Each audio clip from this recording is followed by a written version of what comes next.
Parmi les histoires vraies qui ont alimenté le mythe des vampires, celle d'Arnold Paul est l'une des plus célèbres. Elle se déroule au XVIIIe siècle dans un petit village de Serbie. Arnold Paul, un ancien soldat, s'était installé dans un village tranquille après la guerre.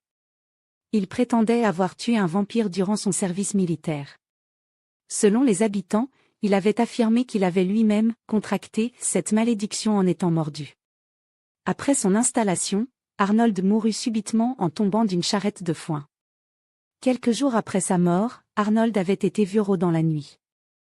Les témoins affirmaient qu'il attaquait des villageois en les mordant et en leur ôtant leur énergie vitale. Paniqués, les habitants décidèrent d'exhumer le corps. Avec effroi, le cadavre ne montrait aucun signe de décomposition, et du sang coulait de sa bouche. L'affaire attira l'attention des autorités locales et des médecins. Une enquête fut menée, documentée dans des rapports aujourd'hui conservés. Elle confirma les récits des habitants.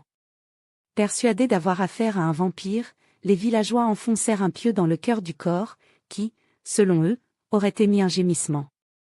Pour s'assurer qu'il ne reviendrait pas, ils brûlèrent également les restes. Bien que cette histoire ait renforcé le mythe des vampires, les historiens et les médecins modernes ont tenté de l'expliquer rationnellement. Dans des conditions froides ou hermétiques, un cadavre peut paraître intact des semaines après l'enterrement. Certaines épidémies comme la tuberculose, qui provoquent une pâleur et des symptômes mystérieux, étaient souvent mal comprises à l'époque.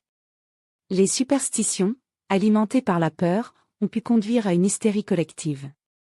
Cette affaire est l'une des premières à avoir été documentée dans des rapports officiels, et elle reste un des piliers des légendes vampiriques.